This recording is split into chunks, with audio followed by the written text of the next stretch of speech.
네, 우리는 이 믿음의 조상 아브라함의 이야기를 지금까지 쭉 살펴보고 있잖아요. 하나님은 이 아브람, 우리는 뭐 아브라함 둘 다 익숙하죠. 아브라함을 부르셨습니다. 하나님은 이 아브라함에게 본토 친척 아비집을 떠나서 이 가라고 하신 땅, 가나안 땅이죠.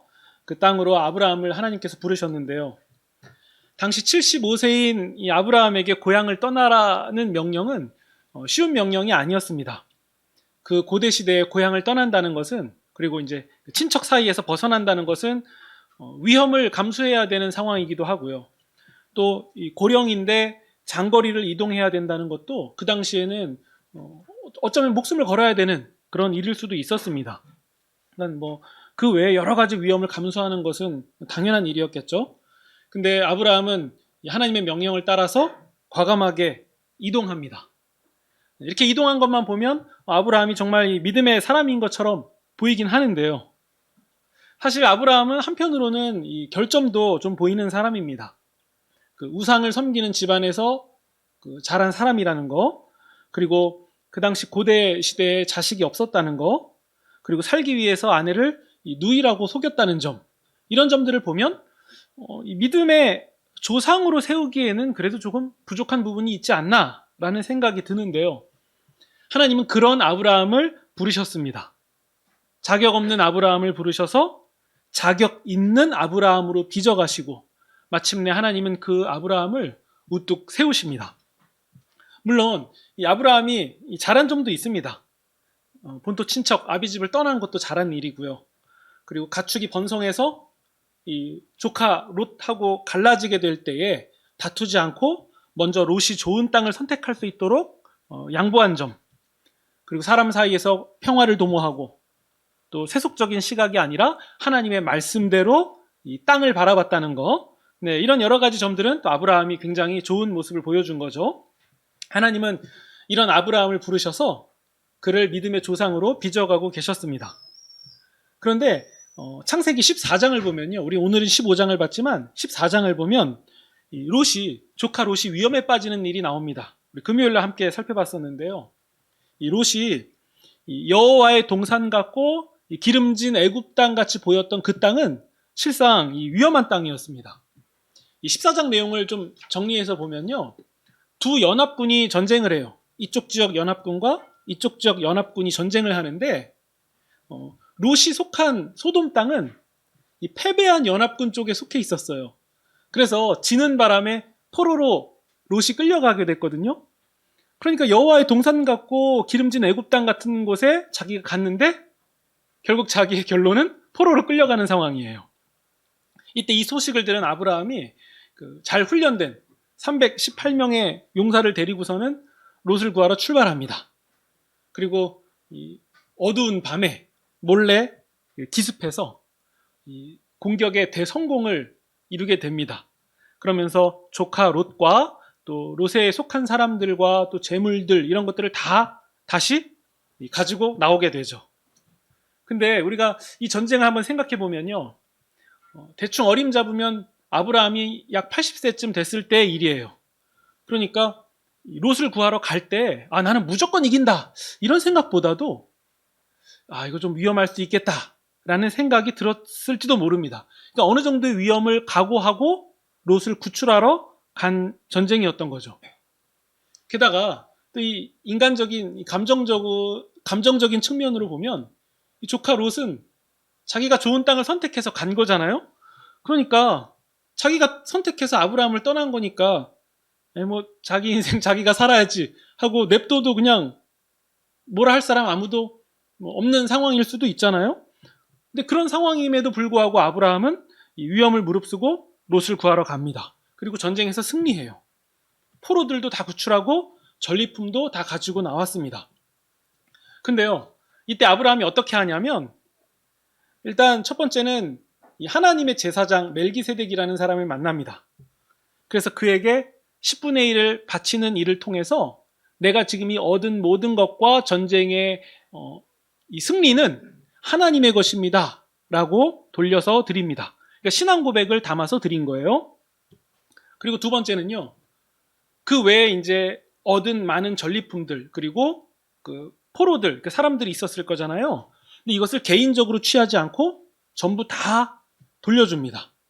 심지어 아브라함이 이런 얘기까지 해요. 내가 이 전리품을 받아서 부자가 됐다라는 얘기를 듣기 싫어서라도 나는 갖지 않겠다라고 얘기를 해요. 그러니까 아브라함이 받은 건 뭐죠? 하나님께로부터 받은 복 하나예요. 이 승리는 하나님이 주셨습니다라는 신앙 고백이었습니다. 이 맥락에서 오늘 우리가 읽은 15장이 시작되는 거예요. 그러니까 우리는 이 아브라함이 지금 어떤 그 심정인지, 감정 상태인지, 어떤 정서적 상태인지를 한번 생각해 보면서 15장을 보셔야 돼요. 우리 1절 보시면요. 여호와의 말씀이 환상 중에 아브라함에게 임하시는데요. 두려워하지 마라. 나는 너의 방패요. 너의 지극히 큰 상급이다. 라고 말씀하세요. 그런데 하나님께서 아브라함에게 하신 첫 번째 말씀은 두려워하지 말라는 거예요. 그럼 이걸 뒤집어서 이해하면 지금 아브라함은 두려워하고 있는 상황이라는 거죠. 네. 그러면 아니 뭐 전쟁에서 이겼는데 두려워할 게 있나 싶기도 하지만요. 이 전쟁이라는 게 그런 게 아니잖아요. 내가 이긴 다음에 다시 돌아오면 그 내가 공격했던 그 대상들이 어떻게 다시 기습할까를 고민하잖아요. 그러니까 내가 이겼음에도 불구하고 안심할 수 없잖아요. 또 언제 기습을 당할지를 고민해야 되는 부분도 있을 거고요.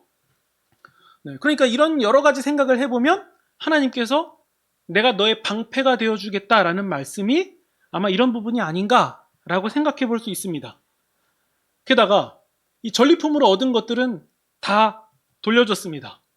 그러니까 목숨을 걸고 전쟁에 나아가서 승리하고 돌아왔음에도 불구하고 이게 달라진 게 하나도 없는 거예요. 그냥 그대로입니다. 그러니까 되게 큰 일, 중대한 일을 치르고 돌아와서 자신을 바라보는데 정작 뭐 달라진 것도 하나 없고 그냥 어떤 한편에서는 공허함 같은 거를 좀 느끼지 않았을까요? 우리 인생도 좀 비슷한 것 같아요. 돌아보면 분명히 내가 뭐라도 한 것 같은데 지금 살펴보면 남은 게 하나도 없는 것 같은 게 인생이 아닐까요? 그런 허전한 느낌들? 아마 아브라함도 그런 걸 좀 느낀 게 아닐까. 네. 게다가 아브라함은요, 이 가장 큰, 여전히 해결되지 않은 늘 아브라함의 발목을 잡는 문제가 있었어요. 그건 뭐냐면 후계자 문제예요. 상속자가 없다는 거죠. 그때 2절 보시면요, 아브라함이 말합니다. 여호와여, 주께서는 제게 무엇을 주시려 하나이까? 저는 자식이 없습니다. 상속자라고는 다메섹 엘리에셀이라는 이 종 한 명뿐입니다. 그러니까 믿을 만한 사람이 이 한 사람이라는 거죠. 3절 주께서는 제게 씨를 주시지 않으셨습니다. 그러니 내 집에서 길린 자 곧 다메섹 사람 엘리에셀이 내 상속자가 될 것입니다. 뭔가 이 아브라함의 이 말에서 한편으로는 초조함이라던가 혹은 뭐 체념 같은 것들이 좀 느껴지지 않습니까? 사실 하나님이 아브라함에게 하란에서 떠나라고 명령하셨을 때 분명히 큰 민족을 이루게 하신다고 하셨잖아요. 근데 해는 계속 지나가는데도 아무 변화가 없는 것 같고 많은 자손을 주시겠다는 약속은 정말 나한테 이루어지는지에 대해서 이 불안함도 있고 의구심도 있는 거죠. 근데 눈으로 보면 도무지 그런 일들은 일어날 것 같지도 않고 아무런 사인도 안 보이고 그냥 엉뚱한 일에만 자꾸 휘말리는 것 같은 거예요. 게다가 자기는 점점 나이를 먹고 있으니까 이제는 의구심이 드는 거죠. 어쩌면 이 두려움도 좀 느끼지 않았을까요? 이대로 가다간 하나님의 약속이 나에게서 이루어지지 않을지도 모르겠다라는 그런 불안함? 네. 그러니까 아브라함도 인간적인 계산을 좀 해본 것 같아요. 당시에 이 아들이 없는 사람은 종들 중에서 한 사람을 택해서 이 상속자로 삼는 풍습이 있었거든요. 그러니까 아브라함도 야, 이거 어쩌면 나도 그런 풍습을 따라서라도 그런 안전장치 하나 마련해야 되지 않을까? 네. 이렇게 생각한 걸로 보입니다. 이때 하나님께서 답변을 하세요. 4절 보시면요. 아니다. 그거 아니야. 다메섹 사람 엘리에셀이 너의 상속자가 아니야. 너 몸에서 태어날 자가 너의 상속자야. 5절 보시면요. 하늘을 우러러 무뼈를 셀 수 있나 봐라. 너의 자손이 이처럼 많게 될 것이다. 그래서 하나님께서 내가 너의 지극히 큰 상급이 된다라고 말씀하신 게 아닐까요? 우리가 도시 생각하지 말고 그 시골 생각해 보시면 시골 밤하늘에 이렇게 하늘 쳐다보면 별이 쏟아질 것처럼 어마어마하게 많이 이렇게 있잖아요.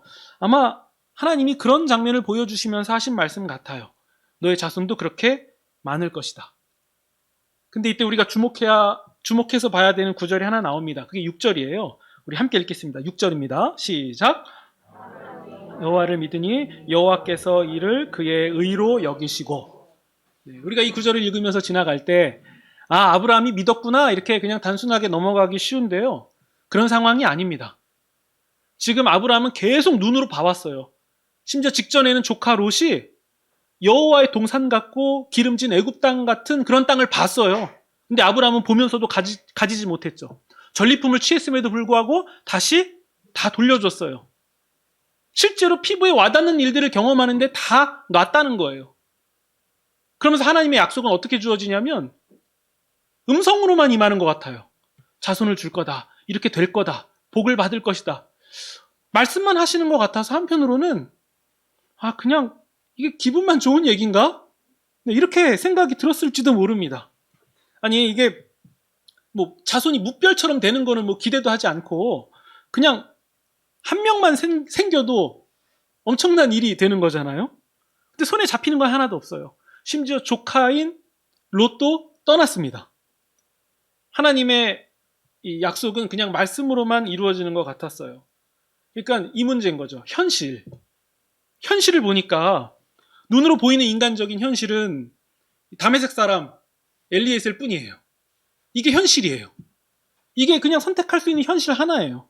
냉정하게 따지면 이 사람을 상속자로 그냥 세우는 거예요. 근데 아브라함은 이런 현실로 흘러가는 것이 두려운 부분도 있었겠죠. 그러니까 하나님께서 너의 몸에서 나오는 사람이 상속자가 된다라는 말씀은 이게 받아들이기 쉬운 일이 아니었을 겁니다. 그런데 성경은 이렇게 말하고 있어요. 아브라함이 여호와를 믿으니. 이게 쉽지 않은 믿음이었다는 거예요. 그냥 네, 될 거예요. 믿습니다. 그런 믿음이 아니었다는 거죠. 그러면 아브라함이 보여준 믿음은 어떤 믿음입니까? 자기가 처한 현실, 그리고 계산기를 두드리면 결론이 다 내려진 상황에서도 한편으로 다른 표현으로 얘기하자면 보암직한 결론과 현실을 눈앞에 두고도 그게 아니라 하나님 뜻대로 될 것이라는 믿음. 아브라함은 바로 이 믿음을 하나님께 드린 것이고 하나님은 아브라함의 그 믿음을 의로 여겨주셨습니다. 현실로 계산해서 다 될 것 같은 이 모든 것을 내려놓고 하나님이 말씀하시는 대로 받아들이는 이 믿음을 하나님께서 의로 여겨주셨다는 거예요. 하나님은 아브라함에게 무엇을 요구하고 계십니까? 본토 친척 아비집을 떠나는 상황에서도, 그리고 아내를 누이라고 속이는 상황에서도, 롯과 갈라져서 다른 길을 가야 되는 상황에서도, 또 롯을 구하는 전투를 치르는 상황에서도, 그리고 점점 나이를 먹어서 더 완연한 노인이 되는 상황 가운데서도 여호와 하나님을 믿는 것, 이거 하나를 요구하고 계셨던 거예요. 여호와 하나님을 믿는 것. 바울 사도는요, 이 아브라함의 믿음을 이렇게 표현합니다. 아브라함이 바랄 수 없는 중에 바라고 믿었다. 이 표현이 어떤 의미인지 알 것 같지 않습니까? 아브라함이 바랄 수 없는 중에 바라고 믿었다. 그러니까 아브라함은 현실적으로 볼 때 이 두려움만 자꾸 쌓여져 가는 상황에서, 현실적으로는 아무것도 바랄 수 없는 그런 상황 가운데서 여호와 하나님을 믿었다는 거예요. 7절 보시면요, 하나님 자신을 이렇게 소개하십니다. 나는 이 땅을 너에게 주어서 소유를 삼게 하려고 너를 갈대아인의 우르에서 이끌어낸 여호와다. 8절, 주 여호와여. 이제 아브라함이 말하는 부분입니다. 주 여호와여, 내가 이 땅을 소유로 받은 것을 무엇으로 알 수 있습니까? 9절, 그러자 하나님은 아브라함에게 짐승들을 준비하라고 말씀하십니다. 10절, 아브라함이 짐승을 반으로 쪼개고 서로 마주보게 이렇게 차려놓습니다. 12절, 해질 때에 아브라함이 깊은 잠에 빠지고 큰 흑암과 두려움이 그에게 임합니다. 13절, 하나님이 말씀하십니다. 너는 반드시 알아라. 너 자손이 이방에서 객이 되고 그들을 섬기겠고 그들은 400년 동안 너의 자손을 괴롭힐 것이다. 14절. 그러나 너의 자손을 종살이하게 한 그 나라를 내가 징벌할 것이고 그 후에 너의 자손이 큰 재물을 이끌고 나올 것이다. 15절. 너는 장수하다가 평안히 조상에게로 돌아가 장사될 것이다. 16절. 너 자손은 4대 만에 이 땅으로 돌아오리니 아모리 사람들의 죄악이 아직 가득 차지 않았기 때문이다. 17절. 이 말씀 후에 해가 져서 어두울 때에 연기나는 화로와 타오르는 횃불이 쪼개진 짐승 사이로 지나갑니다. 이게 무슨 장면인가 이렇게 궁금하실 수 있는데요. 이것은 아브라함 당시 시대에 이 계약을 체결하는 방식이에요. 그러니까 당시 계약을 체결할 때 이 계약을 하는 두 사람이 그 사이에 짐승을 반으로 쪼개놓고서는 그 가운데를 걸어가는 거예요. 그게 어떤 의미냐면 이렇게 계약을 체결했는데 한쪽이 어긴다면 그 어긴 사람은 이렇게 쪼개진 짐승처럼 될 거라는 거예요. 그러니까 목숨을 걸고 계약하는 그 장면인 거거든요. 근데 하나님은 아브라함과 이 계약을 맺으시면서 자손뿐만 아니라 너희 자손들에게 이 땅을 반드시 주시겠다고 또 한 번 약속하시는 거예요. 그것도 아브라함은 그 사이를 지나가지도 않았어요. 지나간 분은 누굽니까? 하나님이세요. 그러니까 하나님께서 일방적으로 맺으신 계약이 된 거예요. 아브라함은 그저 이 계약으로 인한 은혜만 누리면 되는 거였죠. 그러면서 하나님은 두려워하고 불안해하는 아브라함에게 이 계약을 통해서 내가 반드시 약속을 이루겠다라는 의지를 한 번 더 보여주시고 확인시켜 주십니다. 이게 창세기 15장의 내용이에요. 그러면 제가 창세기를 이게 설교하면서 계속 꺼냈던, 항상 짚었던 부분을 다시 언급할 차례인데요. 이 창세기 내용을 처음 들은 독자들은 누굽니까? 히브리 노예들이에요. 애굽에서 모세를 통해서 홍해를 건너 나온 히브리 노예들입니다. 근데 이들에게 직접적으로 해당되는 내용이 지금 나온 거예요. 13절 보시면 아브라함 너의 자손이 다른 나라의 종이 되어서 섬기다가 400년 동안 괴롭힘을 당할 것이다. 14절 보시면 그러나 하나님이 그들을 징벌할 것이다. 그 후에 너의 자손이 큰 재물을 가지고 거기서 나오게 될 것이다. 이 아브라함에게 하신 약속대로 다 이루어지지 않았습니까? 이 창세기 말씀을 들은 그 독자들은 경험하고 나온 사람들이잖아요. 그러니까 이 구절이 남다르게 다가왔을 것입니다. 게다가 우리가 1절, 2절을 다시 한번 가만히 보면요. 하나님이 모세를 부르실 때의 장면과 겹치지 않습니까? 나는 스스로 있는 자다라고 하나님을 소개하시는 장면과 또 2절을 보시면 제가 누구길래 이스라엘 백성을 인도해낼 수 있겠냐고 말하는 모세의 모습이 얼핏 보이지 않습니까? 그러니까 이 부분을 보면서 이런 부분들을 느끼는 거예요. 아, 하나님은 하나님의 계획대로 인도하고 계셨구나. 아브라함을 인도하셨고 우리의 삶을 지금도 여전히 동일하게 인도하고 계셨구나. 그래서 우리가 젖과 꿀이 흐르는 가나안 땅에 들어가는 것도 그냥 하나님이 우리에게 즉석으로 주신 약속이 아니라 아브라함에게 이미 선언했고 그대로 진행하고 계시는 일이었고 우리가 지금 그 진행 가운데 있는 거구나. 하나님이 우리 선조 아브라함과 맺은 언약이었고 하나님은 신실하게 이행해 가고 계셨던 거구나. 그래서 우리가 가나안 땅으로 들어가는 일은 마땅히 해야만 하는 거구나. 이런 것들을 배울 수 있었던 거죠. 동시에 이런 것도 깨달을 수 있게 된 거예요.